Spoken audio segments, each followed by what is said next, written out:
mais algum aviso? Não? Então vamos à palavra de Deus.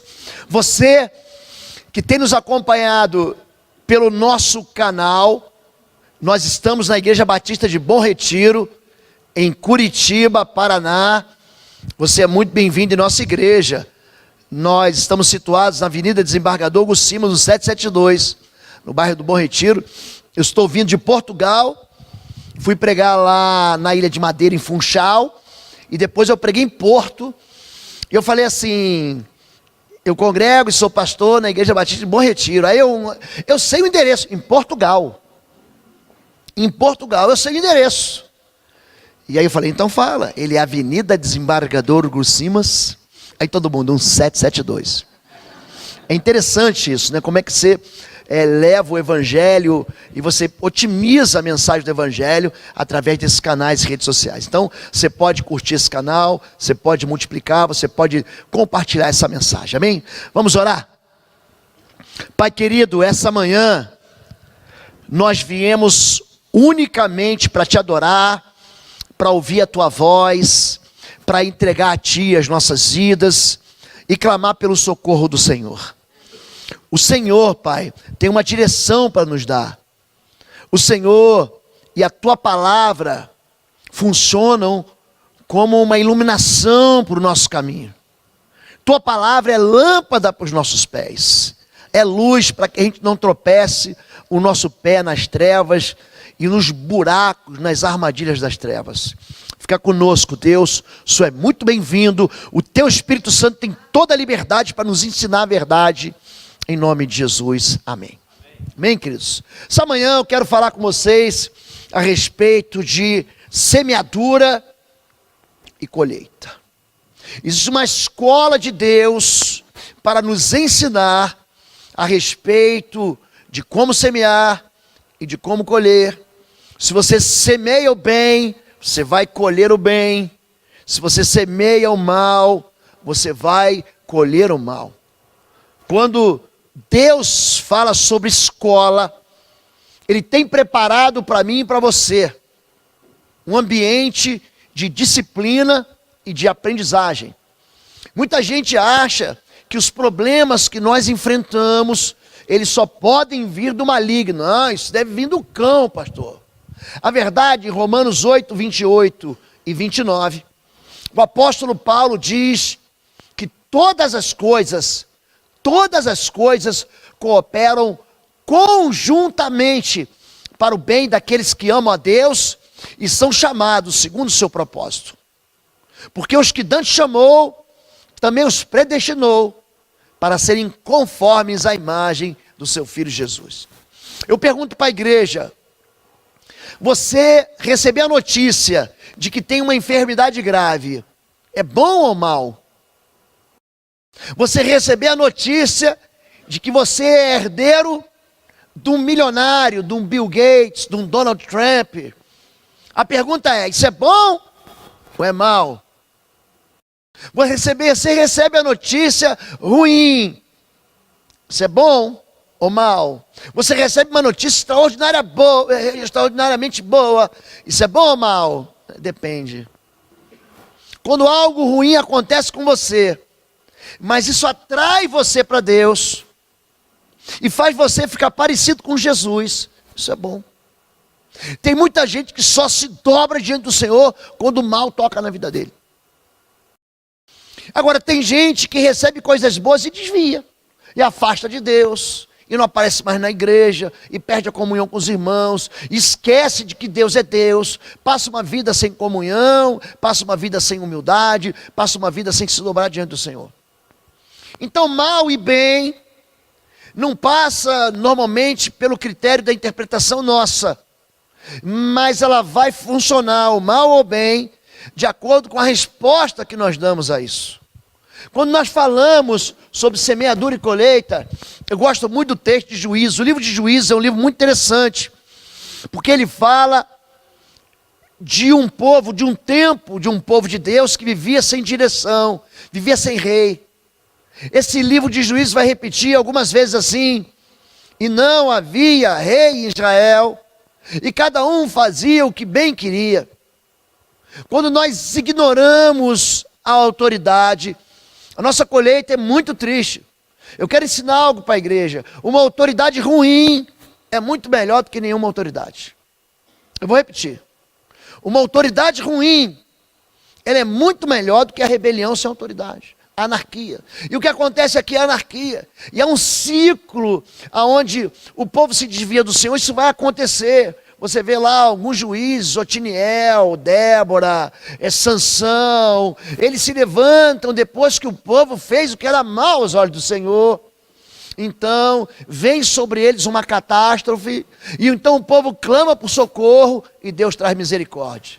Então é sempre assim, desobediência, falência, pedido de socorro, clamor, e resposta de misericórdia. Isso acontece em todo o livro dos Juízes. E aqui Deus está avisando, no capítulo 1, capítulo 3, Deus está avisando através desses capítulos como é que isso vai funcionar. E Deus avisa da seguinte maneira: estas as nações que o Senhor deixou, preste atenção, são problemas que Deus vai deixar no nosso caminho. São estas as nações que o Senhor deixou para pôr à prova todos os israelitas que não tinham visto nenhuma das guerras em Canaã. Fez isso apenas para treinar na guerra os descendentes dos israelitas, pois não tinham experiência anterior de combate. Olha como é que a Bíblia é inteligente. Os 5 governantes dos filisteus, todos os cananeus, os sidônios, os heveus, que viviam lá no norte, lá no Líbano, nos montes do Líbano, desde o monte Baal-Hermon até Lebo-Ramate, estas nações foram deixadas para que por elas os israelitas fossem postos à prova, se obedeceriam aos mandamentos que o Senhor dera aos seus antepassados por meio de Moisés. Juízes 3, de 1 a 3, está dizendo o seguinte, que Deus tem uma escola, e quando você se converte, Ele coloca você, Ele te matricula no primeiro ano daquela escola. E Ele vai fazendo você ter experiências com Ele. Você vê que Deus tira o povo de Israel do Egito, e o povo de Israel do Egito não levanta nenhuma espada. Coloca o sangue lá nos umbrais e nas laterais da porta, e é o poder do sangue do Cordeiro da Páscoa, que liberta do cativeiro aqueles homens, aquele povo. Mas passado algum tempo, isso acontece no capítulo 12, no capítulo 14 eles estão celebrando a festa, no capítulo 16 vem um primeiro combate, os amalequitas, eles acabam avançando contra o povo de Israel, e avançam contra os velhinhos, contra as crianças, contra as mulheres, contra os mais fragilizados, contra aqueles que são deixados para trás, que são tão mais distantes. E ali, Moisés, Hur e Arão sobem para abençoar todo o time de guerreiros formado ali, capitaneados por Josué, para vencer os amalequitas. É ali que Deus fala, é ali que Moisés levanta um altar e diz: Jeová Nissi, o Senhor é a minha bandeira, o Senhor é aquele que me conduz à vitória. As nações, os problemas que Deus deixa para mim e para você, tem um sentido de prova. E a gente só é aprovado quando a gente faz prova. Não tem jeito. Você só vai passar do primeiro para o segundo ano se você fizer a prova e for aprovado. E só passa do segundo para o terceiro ano se você fizer a prova e for aprovado. E o desejo de Deus não é reprovar, é aquele professor, castigador. Não, eu vou botar a questão bem difícil. Ele pediu segunda chamada no dia do meu descanso, então vou fazer aquela questão bem difícil para derrubar o aluno. Porque o motivo do professor, tem aquele professor que prepara aquelas questões capciosas, né? Com uma segunda intenção, nebulosas. É aquele professor que fala assim: esse professor aqui é carrasco. Não tem isso? Não, Deus não é assim. Para começar, você deve entender que Deus é manso e humilde de coração. Ele é generoso, Ele é perdoador, e assim como distante está o Oriente do Ocidente, Ele afasta o pecado de nós. Ele não nos julga segundo nossos pecados, Ele não nos trata segundo nossos pecados. Nosso Deus é um Deus de graça, que enviou Jesus Cristo, que abriu um caminho para mim e para você chegar no Pai. É um Deus que quer você perto, mas Ele cria em mim e você musculatura de obediência. Eu coloquei essas nações, sabe para quê? Para pôr vocês à prova, para saber se vocês iriam obedecer. Então, eu quero traçar aqui pelo menos 3 motivos de desgraça ou da tragédia pessoal. E eu quero trazer aqui, adiantar 3 capítulos e contar a história de um homem chamado Gideão. Um homem acovardado, mas que Deus tira dele, através de uma prova, o melhor que há de Deus no seu coração. De novo, essa palavra é importante. De novo, novamente, eles repetiram o erro. De novo, os israelitas fizeram o que o Senhor reprova. E durante 7 anos, ele os entregou nas mãos dos midianitas. A pessoa acha que vai desobedecer. Eu vou desviar, pastor. Então vai. E vai voltar arrebentado. E vai voltar ferido. E vai voltar fracassado. E vai voltar com um casamento em frangalhos. E vai voltar com os filhos dando problema. Eu vou desviar, pastor. Então vai. Fez o que era mal aos olhos do Senhor. Gente, Deus dá para eles uma escola, 7 anos. 7 anos, gente. Ele fala assim, então eu vou colocar você no lugar de aprendizagem. E eles começam a ser lentamente disciplinados por um inimigo de Israel chamado Midian. Midian é onde hoje é a Arábia Saudita, só para você entender. Tem muita gente que fala assim, pastor, mas eu sou crente. E o sujeito é pior do que mim, pior do que eu, perdão. Eu sou sujeito do não crente, ateu, ocultista, miserável, ladrão. E ele está me castigando. Mas por quê? Olha para trás. De novo eles fizeram o que era mal. Fez o que o Senhor reprova. E durante 7 anos ele os entregou nas mãos dos midianitas. Os midianitas dominaram Israel. E por isso os israelitas fizeram para si esconderijos nas montanhas, nas cavernas e nas fortalezas. Se esconderam. Eu quero me esconder num buraco, estou com medo. Eu só apanho, eu só perco, eu só tenho derrota, nada na minha vida funciona, nada na minha vida dá certo. Sempre que os israelitas faziam suas plantações, olha a semeadura, eles vão semear. Os midianitas, os amalequitas e outros povos da região leste deles as invadiam. Acampavam na terra e destruíam as plantações ao longo de todo o caminho, até Gaza. E não deixavam nada vivo em Israel, nem ovelhas, nem gado, nem jumentos. Você imagina você trabalhar, você vem para casa, no meio do caminho você tem que seu salário ser roubado. Você é assaltado. A Bíblia diz em Ageu capítulo 1, diz assim, aquele que recebe salário, recebe de um saco furado. Pastor, eu semeio e não colho. Eu trabalho e não tem fruto. Eu vivo uma insuficiência na minha vida. Existe uma resposta, existe um motivo pela qual a tragédia toca na gente. Não fique pensando que o mundo espiritual é alheio às combinações que a gente faz no nosso coração a respeito de pecado. O mundo espiritual não perdoa. O mundo espiritual é uma terra de fertilidade, gente. Você planta, você vai ter a colheita. E aqui Israel está tendo uma colheita porque fez o que era mal. Qual o motivo do caos pessoal? Punham-se contra ele em campo e destruíam os frutos da terra. Está empobrecendo. Até chegar em Gaza e não deixavam mantimento Israel. Está passando fome. Nem ovelhas, nem bois, nem jumentos, porque subiu com seus gados e tendas, vinham como gafanhotos, em grande multidão que não se podia contar. Nem a eles, nem os seus camelos entravam na terra para destruir. Vinham como gafanhotos. Você lembra da história do gafanhoto migrador? Você lembra disso? Do gafanhoto cortador, do gafanhoto destruidor. Você lembra quando a Bíblia fala em Malaquias 3, a partir do verso 9, eu repreenderei o devorador. Ele está falando de uma resposta contra os meus benefícios. Qual é a razão disso? Lançarás muita semente no campo, porém colherás pouco, porque o gafanhoto a consumirá. É uma resposta à desobediência. Desobedecer, gente, não leva a gente para cima, leva a gente para baixo.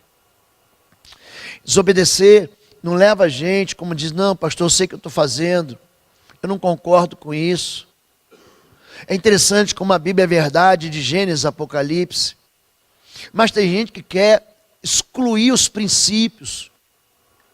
Quando Deus, Ele dá uma ordem, é interessante, a Bíblia diz, Lucas capítulo 4, que Jesus, Ele é levado pelo Espírito para ser tentado. Sabe como é que Jesus responde à tentação? Com a palavra. Ele é tentado, e o tentador diz, se tu és o Filho de Deus, transforma a pedra em pão. Ele podia transformar a pedra em pão, gente? Ele não transformou a água da purificação em vinho? Ele não transformou o mar da Galileia em chão para ele pisar? Ele transformou aquilo que é líquido em sólido. Jesus, ele podia fazer, mas ele cita Deuteronômio capítulo 8, verso 3, ele cita uma palavra que está lá no livro do Deuteronômio, que é o Antigo Testamento. Nem só de pão viverá o homem, mas de toda palavra que sai da boca de Deus. Então ele o transporta aonde? Ao pináculo do templo. Não fica pensando que é um lugar pequenininho, que nem essa igreja aqui não. Gente, é alto demais. Se você cair de lá, você vai morrer. Se mata. Se joga daqui. Deus vai dar um livramento, vai mandar anjo. E Jesus cita Deuteronômio capítulo 6, verso 16. Não tentarás ao Senhor teu Deus. Ele cita de novo a palavra de Deus. E uma terceira vez, olha, se você prostrado me adorar, eu vou te dar tudo que você quer. Agora tu vai enricar. E Jesus cita o que? Deuteronômio 6,13. Ao Senhor teu Deus adorarás, e somente a Ele servirás. Então o maligno deixou. Existe uma resposta à obediência. Existe uma resposta à desobediência. O mundo espiritual não brinca. O que deixou o gafanhoto cortador, comeu o gafanhoto migrador. O que deixou o migrador, comeu o gafanhoto devorador. E o que deixou o devorador, comeu o gafanhoto destruidor. O que eu quero dizer para você é o seguinte: não existe uma maneira de você parar o mal, a não ser que você volte para Deus e conserte sua vida em obediência. E são pequenos passos que nós damos para distante de Deus. São pequenas concessões que nós fazemos com o pecado. São pequenas experiências que a gente tem de prazer ilícito. Porque nosso Deus, gente, não tem problema com prazer. O nosso Deus é um Deus de prazer. Deus, Ele fez a gente com sentidos que são prazerosos. O vovô falou sobre sabores. Por que Ele colocou na minha boca, gente, tanto essas papilas gustativas, para eu sentir os sabores adocicados da vida? Por que Deus colocou assim as pupilas nos olhos? Para que eu possa ver aquilo que é belo, que Deus fez através da natureza. Por que Deus colocou no meu ouvido assim uma sensibilidade musical para ouvir aquilo que é lindo e adorar a Deus? Por que Deus colocou tato para que eu possa abraçar, que eu possa tocar e sentir prazer? Não há problema em sentir prazer. Você deve sentir prazer. Onde está o teu Deus fazendo aquilo que lhe dá prazer? Esse é o meu filho amado que me dá prazer. Qual o problema? O problema é que aqui nós temos experiências de prazeres que são ilícitos. Eu digo, não faça isso.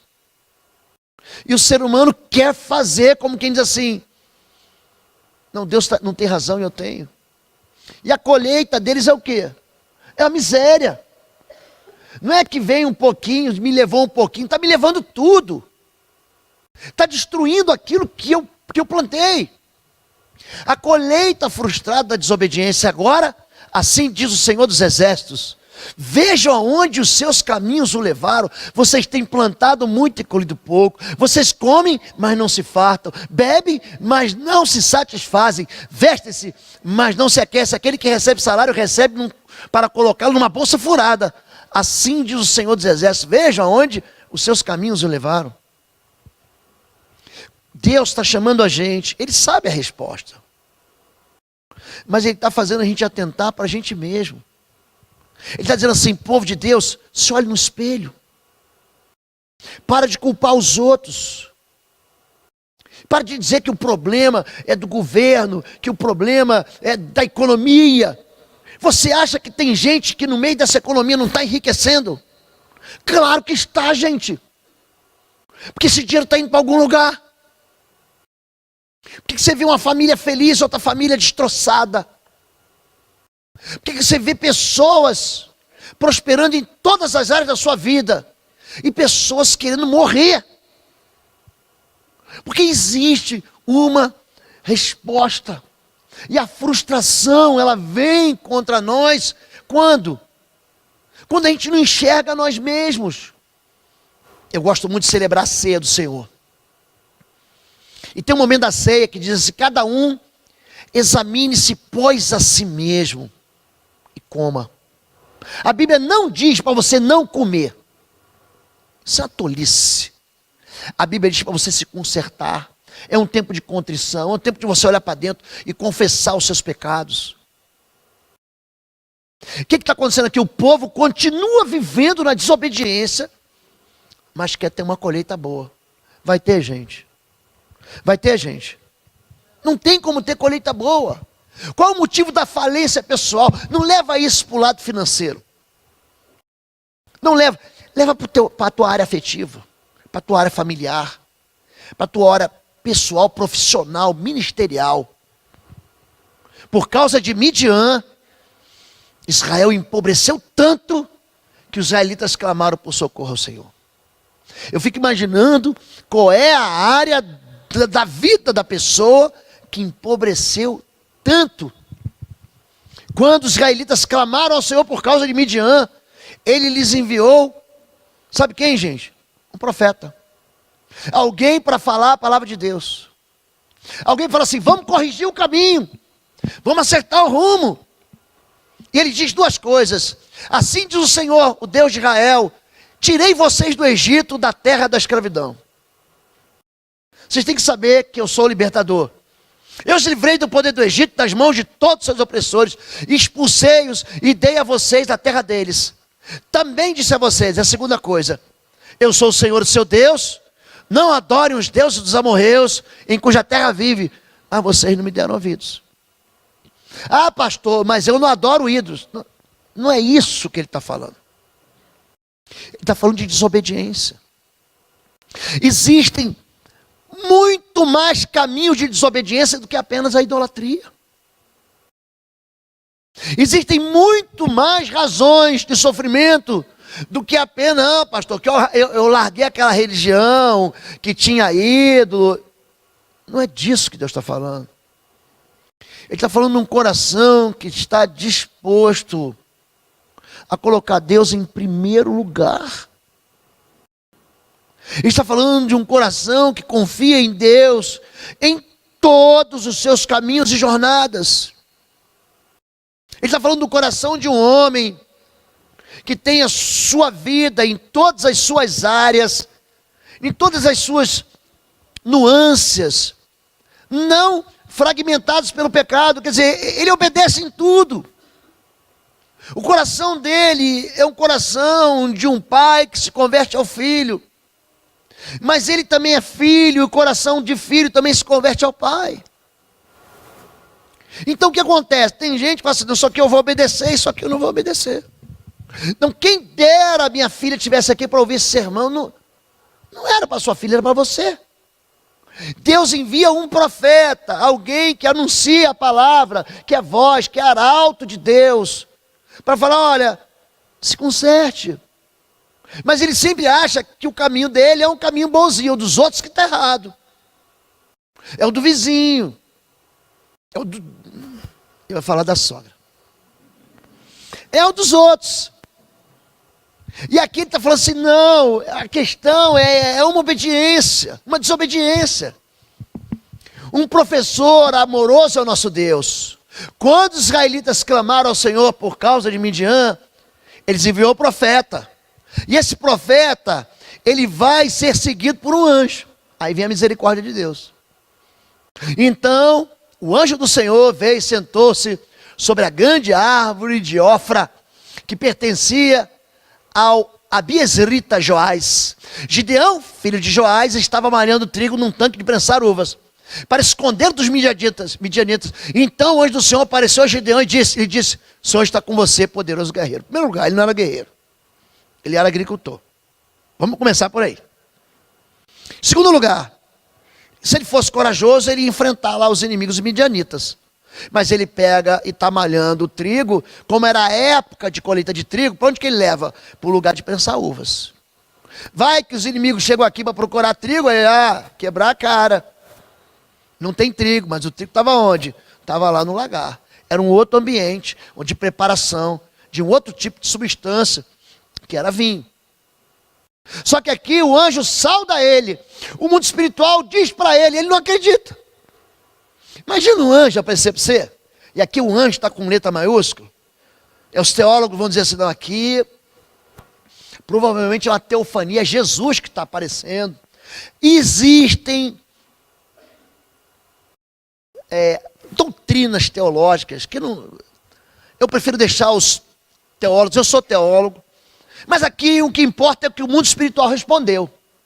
Deus enviou o anjo, e o anjo fala para ele assim: e aí, valente guerreiro? Ele fala: eu? Você tem certeza que Deus está me chamando de valente guerreiro? Se há algo que a desobediência faz, é roubar de nós a identidade. Ele já não acreditava mais, pastor, não acredito nem se um anjo vier. Ele pode receber uma palavra bíblica, um sermão bem construído, uma palavra bem costurada, uma palavra argumentada, do Antigo para o Novo Testamento, uma hermenêutica perfeita, uma homilética bem desenvolvida. Ele sai daqui e diz assim: não, mas eu não acredito, isso aqui não é para mim, é para o outro. Ele não acredita na palavra de Deus, ainda que o pastor, o profeta diga para ele que ele é o que ele é. Aí Deus insiste: não, peraí, vou mandar um outro professor. Estamos falando aqui de uma escola, gente. Lembra que Deus colocou a gente numa escola para nos provar? Aí ele manda um anjo. E o anjo fala com Gideão: Gideão, você é um valente guerreiro. Ele disse: você está enganado. Esse anjo aí veio perdido, deve ter caído da mudança do céu. Ele está com labirintite, esse anjo se perdeu. Esse anjo está sofrendo de Alzheimer. Ele se enganou, ele está me confundindo com alguém. Sempre que o mundo espiritual quiser te desautorizar, ele vai roubar a tua identidade. Se tu és o filho de Deus, prova aí agora. Salva-te a ti e a nós também. Se tu és filho de Deus, faz um sinal para que a gente creia. Você repara, quando a Bíblia fala sobre Daniel, ele é levado para a Babilônia cativo, não por desobediência dele, mas de todo Israel. Ele vai junto com 3 amigos, Misael, Azarias e Ananias. Primeira coisa que os babilônicos fazem, quando eles chegam lá, é trocar o nome deles. Daniel vai chamar Beltesazar, Misael, Ananias e Azarias vão chamar Sadraque, Mesaque e Abdinego. Para você pode não significar nada, mas eles estão capturando, estão sequestrando a identidade deles de filho, ligadas ao Pai, ligadas a Jesus, e dando para eles um apelido ligado às trevas. Misael, quem é como o Senhor? Daniel, Deus é meu juiz. São nomes. Ele tira Deus de Israel do nome deles, impregna a história deles, a identidade deles, de um apelido horroroso, de uma identidade fracassada. Você não presta, você nunca vai ser ninguém. Você tem um nome de vitória, mas a sua vida está derrotada, porque o seu coração acreditou que você não era um valente guerreiro. Então Deus, a primeira coisa que tem que fazer, ele tem que mudar isso na sua vida. Porque as pessoas, gente, dependendo do fracasso que você experimenta no passado, você não tem perspectiva de futuro, não. Dependendo de como você foi criado, a maneira como você se aprendeu a lidar com os problemas, você vai fugir a vida inteira. Tem gente que não consegue enfrentar, por quê? Porque acha que não é capaz. O povo de Israel chega na beira da promessa, assim: não, isso não é para nós não, nós somos como gafanhotos. Números capítulo 13 conta essa história triste. O povo de Israel chega para vencer. Moisés, quem botou na tua cabeça que a gente não é escravo? Leva a gente de volta para o Egito. Eu quero voltar para o Egito, que eu tenho saudade das cebolas, dos pepinos. Gente, tem coisa mais sem graça do que salada de pepino, gente. Gente, se tivesse com saudade, hein, de um bacalhau com nata, se tivesse com saudade de um contrafilé de Angus, se tivesse com saudade de uma costela de cordeiro ao molho barbecue, eles estavam com saudade dos pepinos. Gente, só misericórdia. Tem gente que se desvia por causa de nada. Irmã, meu irmão, me perdoe, tá? Você é vegetariano, vegano, você ama salada, eu oro por você. Eu te abençoe em nome de Jesus. Mas depois de Gênesis 9, quando Deus liberou assim, comerá de tudo que se move, irmão, pode me convidar para churrasco. Eu abençoo a salada também. Mas aquele povo, ele acha que eles não são, ele fala, não, eu quero voltar para aquele lugar lá que a gente comia pepino. Pepino deve ser um negócio tão ruim, gente, quando você fala assim, eu estou dando pepino para você descascar. Não é assim que fala, gente? É ou não é, gente? A identidade da gente, ela vai ser conformada pelo traçado da história que a gente vive. Jesus, ele vem para mudar essa identidade da gente. Ele vai falando coisas assim para os discípulos. O Sermão do Monte, então, é recheado. Vós sois sal da terra. É você que é sal da terra. Vós sois luz do mundo. Vós sois como uma cidade edificada sobre um monte. Você é o que a Bíblia diz que você é. Mas a igreja e muitos irmãos se auto-sabotam, dizendo, não, eu não sou esse. Acho que isso aqui é mais para o pastor Lobo, para a pastora Fabíola. É você, Deus está falando de você. Ele está te dando uma identidade. E aqui, essa misericórdia de Deus é aplicada a uma disciplina. Deus nos trata como filhos. Presta atenção no que eu vou dizer. Se você estiver desobedecendo ao Senhor, e Deus não te disciplinar, a disciplina dele é com amor, tá? Não é com chicote, nem com vara, é com amor. Mas se você está desobedecendo a Deus há muito tempo, e Deus não te disciplina, provavelmente você não é filho de Deus. Você nem nasceu de novo ainda. Você nem teve uma experiência com Jesus. Porque Deus, ele disciplina quem ele ama. Ou você vai deixar o teu filho enfiar a mão no fogo até se queimar. Você não vai lá e vai falar, não é isso não, está de castigo. É ou não é? Assentaram-se nas trevas. Você acha que rebelião é brincadeira? Acha. Assentaram-se nas trevas. Imagina você sentadinho nessa cadeira que está aí, num lugar que você não enxerga nada, está na escuridão. Tem gente que já fala em escuridão, pastor, morro de medo escuro. Assentaram-se nas trevas e na sombra mortal. Você está sentado, você está percebendo que a morte está por ali, você está com medo dela, aflitos, aflição, acorrentados, não pode sair. Não é só que você está sentado, você está acorrentado num lugar que você não vê. Por quê? Pois se rebelaram contra as palavras de Deus. É gente que ignora isso aqui, ó. Está escrito, mas eu ignoro. Isso aqui perde o valor. A Bíblia manda eu ir para lá. Não, mas eu vou para lá. Você acha que você vai ser feliz? Acha? Então chama a ambulância para me pegar aqui agora, que eu vou explodir de rir de você. Vou. Porque a desobediência leva a gente para a prisão. Desprezar os desígnios do Altíssimo, por isso ele os sujeitou a trabalhos pesados, eles tropeçaram e não houve quem os ajudasse. Você quer ver uma coisa? A pessoa chega para mim e fala assim, pastor, eu não tenho, ninguém me socorre.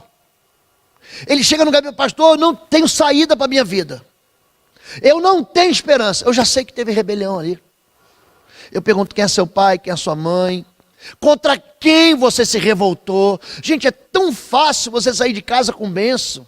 É tão fácil você sair de um lugar com bênção. Mas tem gente que gosta de brigar. Incapacidade de enxergar saída para as suas crises. Agonia, sofrimentos inexplicáveis. Eu vou dar para você, tem mais, eu vou dar 2 para vocês.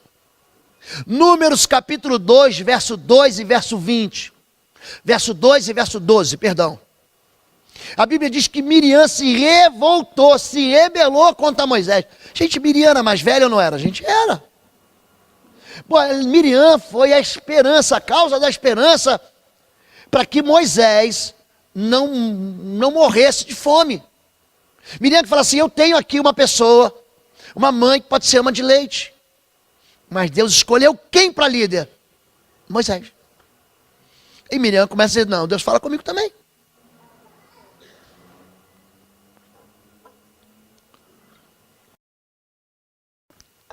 A Bíblia diz que ela fica leprosa.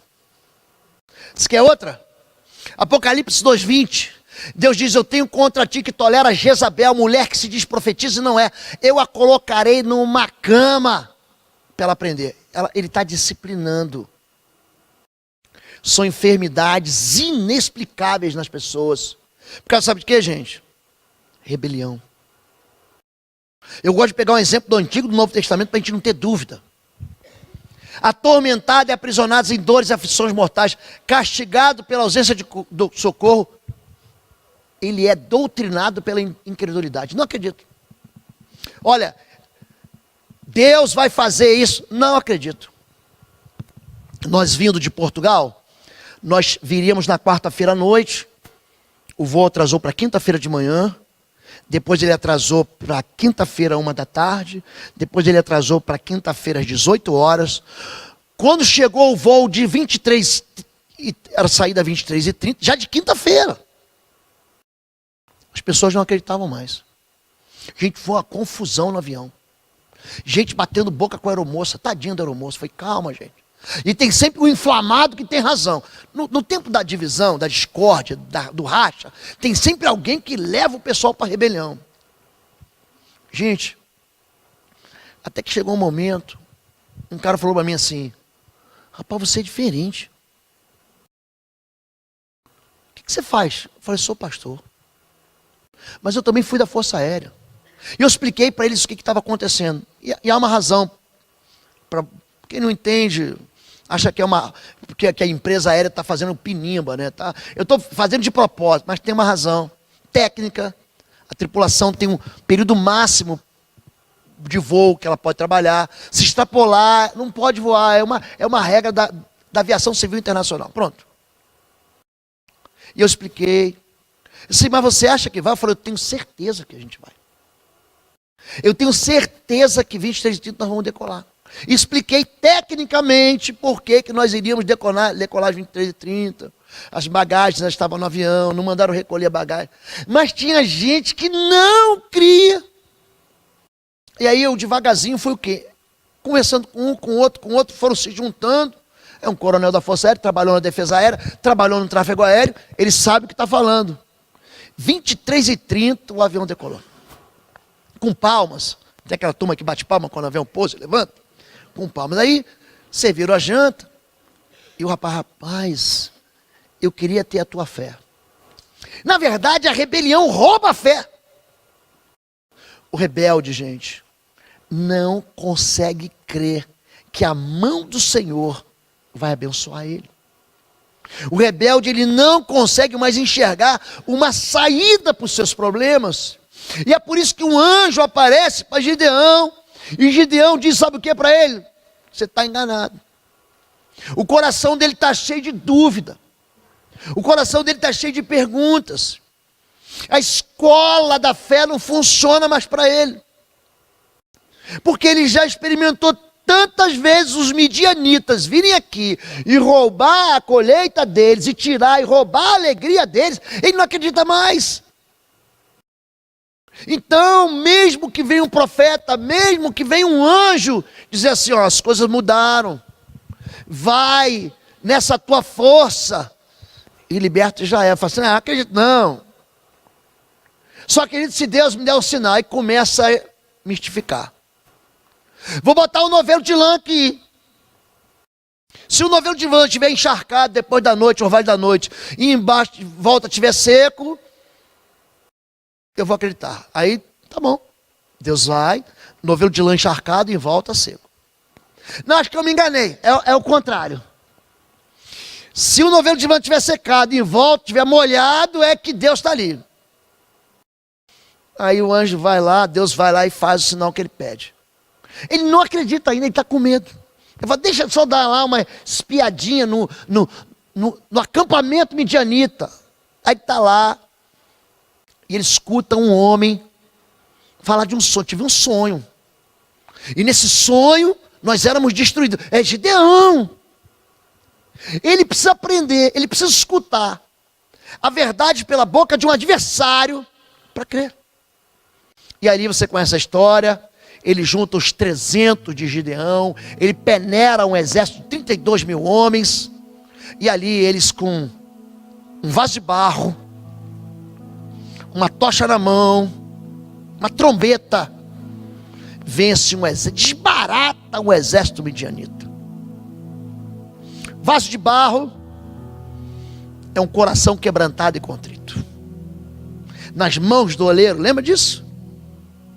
Se você se humilhar, Deus vai te exaltar. Vou repetir. Se você se humilhar e largar o teu orgulho de fora, Deus vai te exaltar. Nós temos feito aqui, toda quarta-feira eu tenho ensinado a igreja a orar.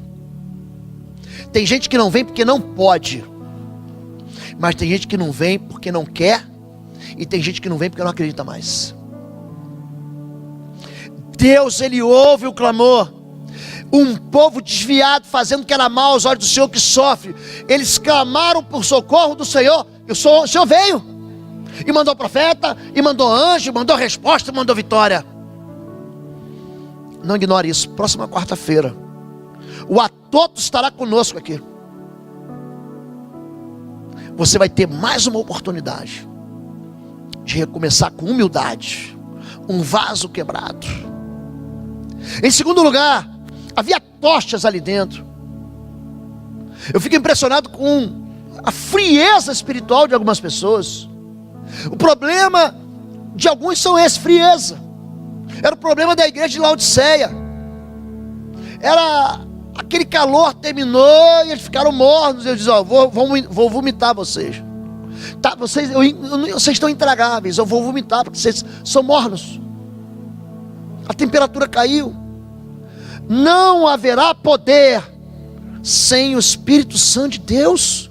Porque é tão difícil falar de Espírito Santo numa igreja batista, gente. Ou será que o Deus de ontem não é o Deus de hoje e será o Deus de amanhã? É o mesmo Espírito que distribui dons na igreja. É o mesmo Espírito, o mesmo apelo a Éfeso, a igreja dos Efésios, é feito hoje aqui. O mesmo apelo a Tessalônica é feito aqui. Não extingais o Espírito Santo. Vocês foram selados por dia da redenção com Ele. Enchei-vos do Espírito. Tem gente que tem facilidade de beber e se embriaga com vinho, e se embriaga com o seu clube de futebol, e se embriaga com as suas paixões, mas não consegue se apaixonar por Deus. Tem medo de Deus, tem medo do Espírito Santo de Deus, que deixa Deus ser Deus na sua vida. Eles veem os midianitas no poder do Senhor. É o Espírito Santo de Deus que faz. Jesus, em Mateus capítulo 12, em Lucas capítulo 11, ele fala: mas se eu expulso demônios pelo Espírito de Deus, é chegada a voz do Rei dos Céus. Eles têm uma espada na mão, cântaro. Eles têm uma tocha de fogo e tem uma espada. A palavra de Deus tem que estar na tua boca. Não se aparte do livro dessa lei, não aparte da tua boca o livro dessa lei. Antes medita nele de dia e de noite, para que tudo te vá bem, para que você vença. Gente, pensa um homem na Bíblia chamado Josué, que não perdeu nenhuma batalha. Pensa um homem que enfrentou inimigos, enfrentou com exército confederado de 5, de 10, enfrentou, gente, ele sai do campo de batalha sem um arranhão. Ele não quebrou uma unha. Eu sei que a mulher sabe disso, você faz a unha, né? Aí vai, quebrei a unha. Josué não quebrou nem a unha, sabe por quê? Obediência, a palavra de Deus estava na boca dele, estava no coração dele. Que você pode estar sendo aí perseguido, atormentado, castigado por um exército amalequita que está roubando tua alegria, roubando a tua festa, destruindo a tua colheita, destruindo a tua vida. Se você se humilhar, se você buscar o Senhor, se você mudar os teus caminhos, se você abandonar essa rebelião, essa revolta, se você dizer para Deus: Deus, vem ser meu Deus, querido, pode ser um exército contra você. Eu gosto demais de 1 Samuel 14, quando Jonatas diz: para o Senhor tanto faz vencer com um ou vencer com muitos. Hoje é dia de vitória para você. Vamos ficar em pé em nome de Jesus. Vamos orar? Quero convidar você para sair do seu lugar e vir aqui à frente. Vamos orar juntos. Sai do seu lugar e vem aqui à frente.